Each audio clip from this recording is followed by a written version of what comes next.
Hello. So for this video, I'm going to do some book reviews. I filmed this the other night and I hated it, so I'm doing it again. I haven't done a book related video in like a month or so. Last time I did this was with Conclave, but I was kind of in a slump and I'm not really anymore, so here we go. The first book I read was Amy and Roger's Epic Detour by Morgan Matson. I have never read a Morgan Matson book before, so this was a first for me. I gave this 3 stars on Goodreads, and this follows Amy and Roger, obviously. Amy has, her father has just passed away in a car accident, and she was in the car, so, she doesn't really want to drive anywhere, but her mom is moving to Connecticut. They live in California, so she has to get the family car from California to Connecticut, and she refuses to drive. So that's where Roger comes in. He has to spend the summer with his father in New Jersey, I think. So he says, well, his mom says that he can drive and he can just take the train from Connecticut to Jersey. So that's what happens, but they don't take the, what's it called? Like, they don't take the trip that her mom plans out for them. Like, she gets them hotels and she pays for it and everything. And they don't do that. They decide to take a detour. They go different places, and I didn't hate this, but I also, like, didn't love it. It wasn't my favorite. It was just kind of like, it wasn't very epic. It just seemed like nothing was happening. But I guess I don't even, maybe I just don't like road trips. I don't know. I was wrong. I expected this to be a love story, and I guess it's more of a coming of age story, because it's kind of Amy coming to terms with her father's death and kind of like trying to I don't want to say get past it, but trying to like move on with her life and kind of like not let it stop her from doing things. And Roger is trying to get over his ex-girlfriend, and yeah, it was cute. The end kind of made up for it, but like it has stuff like that in it, like, and I like that, like the receipts and the playlists and how much money they have, and I'm trying to find a playlist. But like there were photos of like what they ate for breakfast and stuff like that. It was super cute. But like it wasn't the greatest thing ever. The next thing I read was All the Bright Places by Jennifer Niven, and she this was very depressing. And it's expected, but I don't think I expected it to be this depressing. This follows Violet Markey and Theodore Finch, and they meet about to jump off a bell tower. So if that doesn't like put you in like a how this is gonna go, then I don't know what does. But basically they are set up for a group project in school where they have to wander their state. They have to find things and they have to write about it.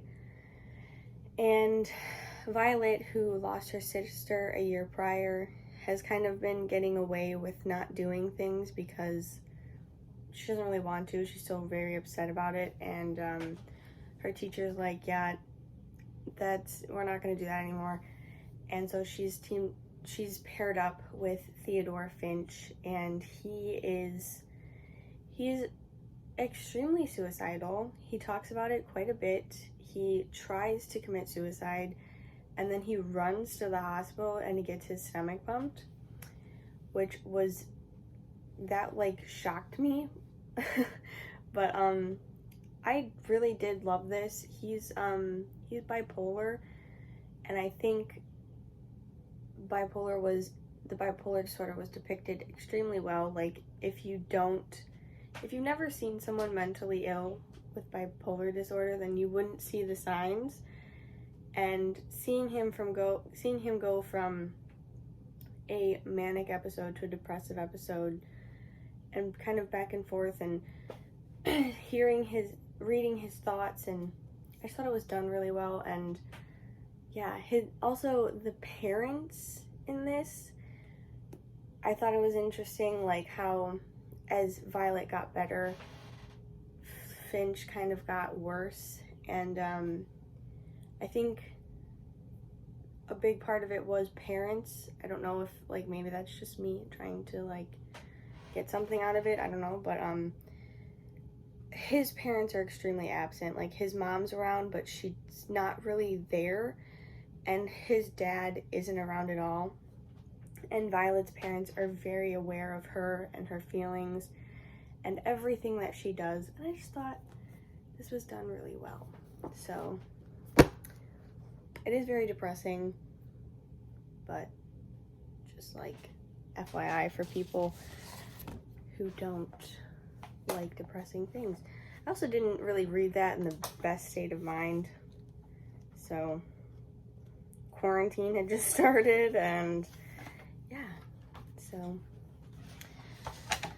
the next one I read was The Honey Don't List by Christina Lauren. This follows James and Carrie, and they are assistants to Trip and Melissa, or Rusty and Melissa Tripp, sorry. And Carrie has been Melissa's, like, she kind of started out in their first store where she was a salesperson, and she kind of helped with the displays and stuff. And she's been with them ever since, so she's been with them for about 10 years. And James comes in, James, he comes in, he's an engineer, and he basically has taken any job that anyone will give him because his last company is going through a scandal right now. And so he's basically Rusty's assistant, but he's like, I'm an engineer. Rusty gets caught cheating by Carrie and James. And so they tell Melissa, and she's obviously furious because they're meant to have this perfect marriage. They're coming out with a book about marriage, and it's kind of like they have to go on this book tour, and they have to be happy, and they have to like give the people this love story that's not exactly a love story anymore. So James and Carrie are sent on the book tour with them so that they can kind of keep the peace. And while that's happening, kind of what I thought is like, while Rusty and Melissa's relationship is kind of like going downhill, James and Carrie's is kind of like going uphill. So I really enjoyed this. I love Christina Lauren. They're like kind of a hit or miss with me sometimes, but this was kind of in the middle. It was just, the first 90 pages or so are really slow. It's kind of like backstory and getting to know the characters and what's going on. And after about the first 90 pages or so, it's great. But that really, like, it took me a minute to read those. It took me 10 days to read this, I think, which is too long, because it's only like, oh no, it's 302 pages, or 303 pages, so.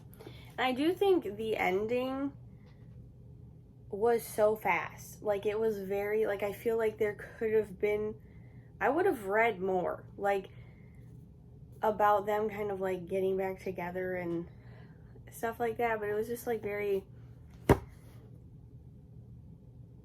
like, why was that the ending, I guess? I don't know. The next book I read was on my Kindle. It's called Take Me Home by Sarah Phillips, I think. I don't know. But this follows Ashley and Sebastian, and Ashley, her father has passed away, and her mom is marrying every rich man that she comes across, and she marries Sebastian's father, and her and Sebastian, Ashley and Sebastian, get caught making out, and so Ashley is sent away to London to boarding school, and it's 10 years later, and she's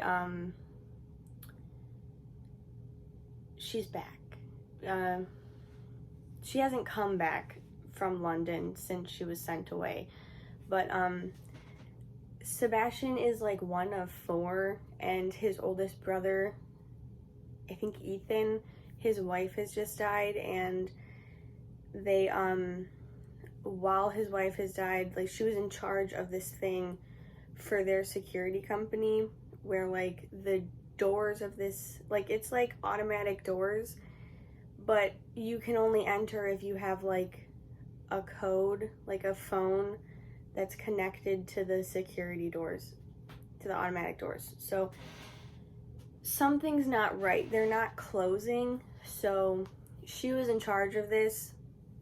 And so Sebastian and Ashley go to California, and they are talking to this dude. Hijinks ensues. I didn't like this at all, but I don't know.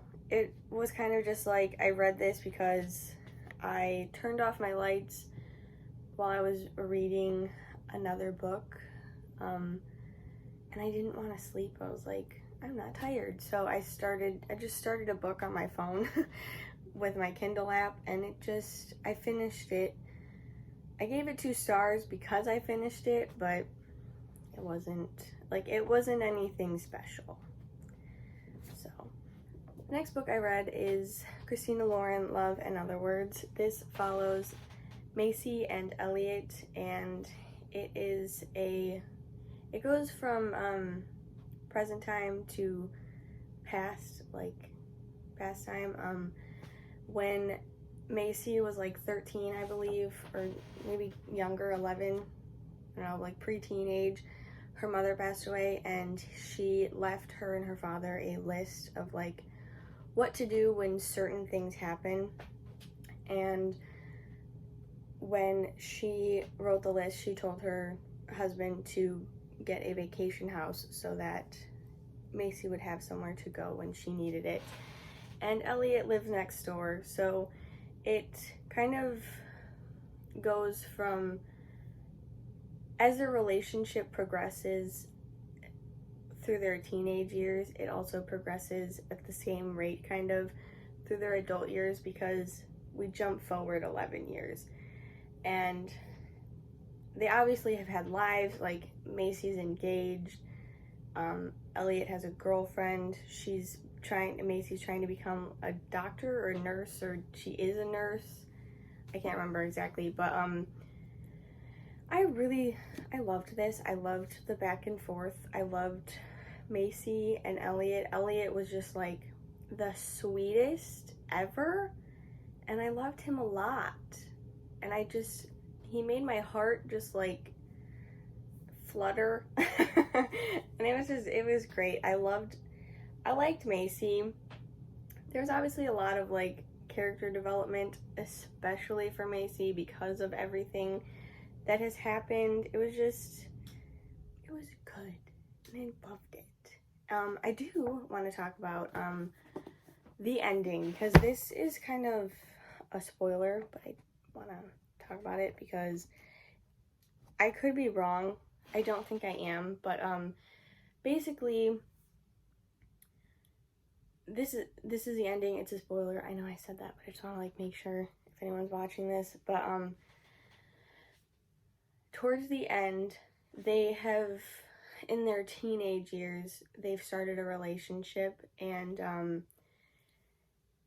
she obviously, it's long distance because she lives like an hour or so away, and they it's New Year's Eve. He calls her and he like says some weird stuff, and she's like, Dad, I really need to go see him. So she takes a car to go see him, and she walks in on him with this girl, Emily, who's kind of an issue in the prior chapters, but not really a huge one. So she walks in on him, Elliot, and I think her name's Emily. Her name's Emily. And Elliot's pants are down, and she's like kind of like laying on him. Emily is, and she goes in, looks, and then leaves. Completely understandable. Now, she is not returning Elliot's phone calls, Macy, and Elliot's like, oh my god, like, Macy's not calling me back, what's going on, blah, blah, blah, and his friend is like, yeah, probably because she caught you with Emily at that party, half naked, dude, and, he's like, I don't remember that. Like, I don't remember being with Emily. I don't remember any of this.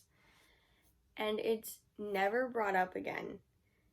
And it made me really uncomfortable. I didn't like it at all because I feel like she totally took advantage of the fact that he was drunk, and they slept together. And that's rape. And it's never brought up again. Like, it's not talked about. He doesn't handle it when he's a teenager. And, like, maybe they don't think it is. Like, I don't know. I didn't like it. Okay, so this has taken me forever to edit, but I do just want to clarify that this is also a spoiler. It is brought up again, but it's only brought up again because they're talking about what happened, and they're at someone's wedding like 15 years later, and he's like, yeah, this is what happened, and it's been a while since I've read this, but from what I can remember, she's like upset with him about something. Like, they get into an argument, and he's like, well, this is what happened, and then he walks away, and it's literally never brought up again, as I said, and it just really, it bothered me a lot. Like, I believe I gave this 5 stars, but this was just not, and it was a very, like, the only reason I gave it 5 stars was because it was so tiny. It was, like, such a tiny storyline, but it definitely was raped. And I just didn't like that it was kind of just like, oh, dust your shoulder off, live with it, like, get on with your life, never talk about it again. So I just wanted to say that. It was brought up again, but I don't think it's ever talked about from the point that, like, when they're, like, 18 to, like, now, to, like, present. So, I don't know, it just bothered me. So, yeah, that's all. Thanks for listening. The next book I read is Dare to Fall by Estelle Mescam. I don't know how to say that. This follows Mackenzie and Jaden. I just read Bully, so I thought it was Jared. Jaden and Kenzie have kind of started a relationship. They're friends. They're kind of like getting to that next point, and then his parents die, and she has dealt with loss before. Her mother had a miscarriage, and she kind of takes a step back because she feels like that's what she needs to do so that he can kind of process it and everything, but that's what she does. So we jump forward a year, and they're still not talking, but they like meet at a like a 7-Eleven or a gas station or something, and they're like, it's kind of like a meet cute, like, oh, hey, how you doing? Like, it's not like a purposeful meet.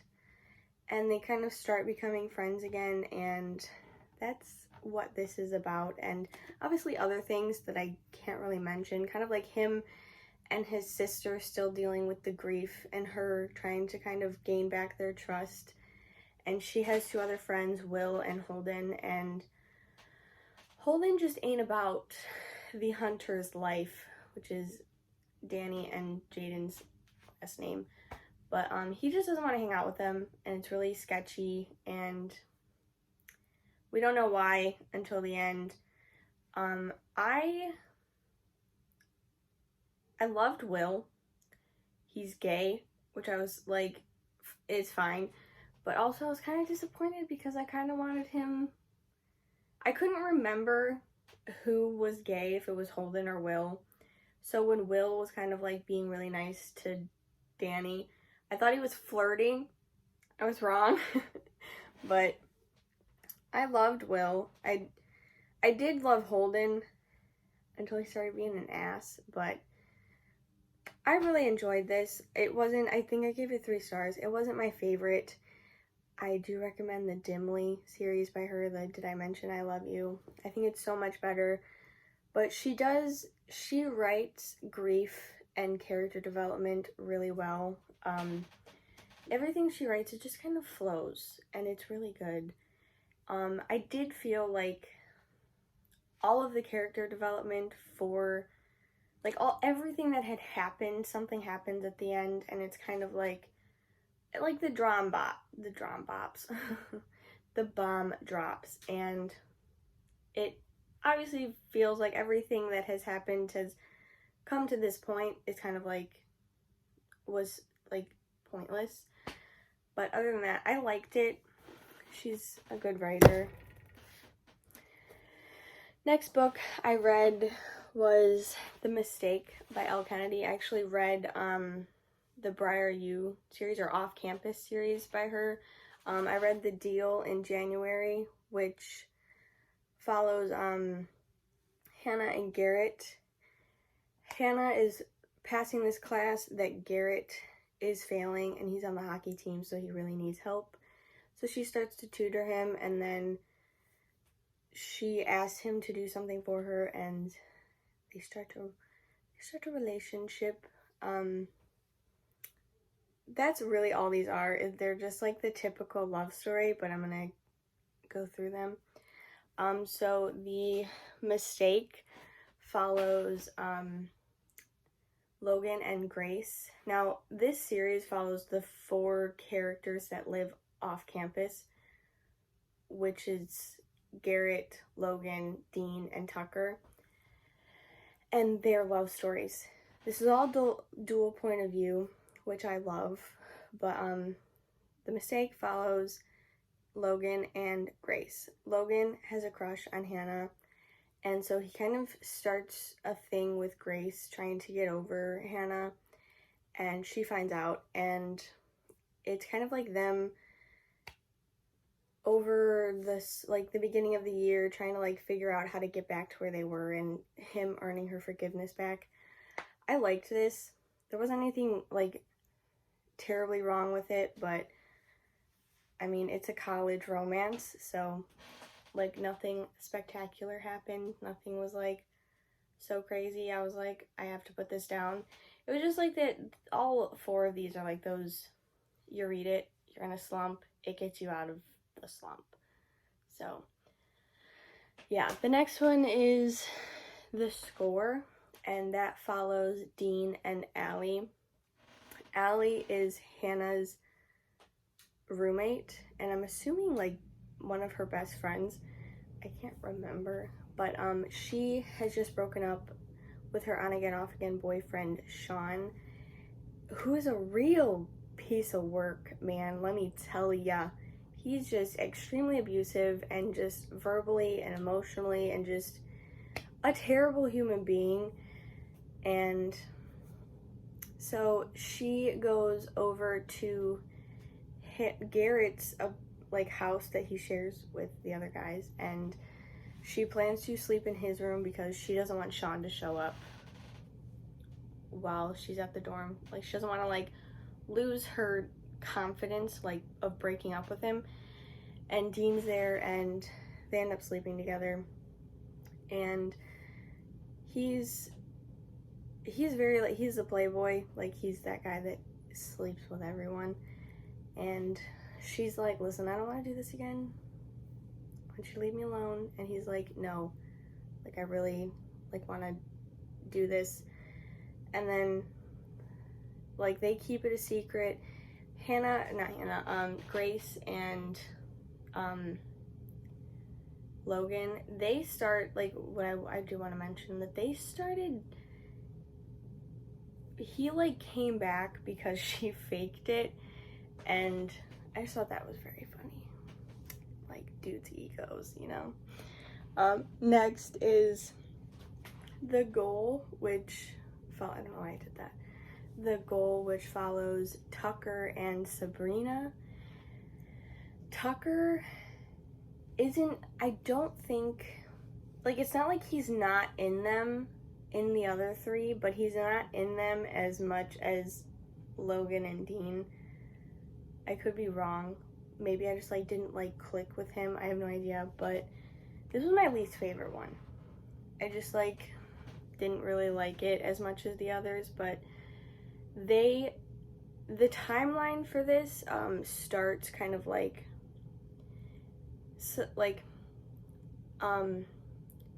Dean and Allie's story, and then there's things happening with Tucker while Dean and Allie's story is happening that we obviously don't see until his story. So kind of like things are repeated, and I don't know, maybe I didn't like that. I just felt like,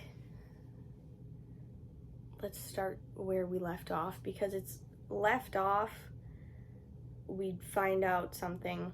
I don't know, I guess we had to get there somehow, but I don't know. It was fine. But Sabrina finds out she's pregnant, and it's like basically him trying to like woo her. Tucker is he's from Texas, and he's like got that gentlemanly thing going on, and she just like ain't about it. She's like, listen, I'm just trying to graduate, get into law school, and just like get through it. I don't want a boyfriend. And he's like, let me take you out on a date. And she ends up pregnant, and they still can't really figure out what they're gonna do. But I mean, it was good. It wasn't like terrible. I recommend them because I think they're cute. They're adorable stories. But yeah.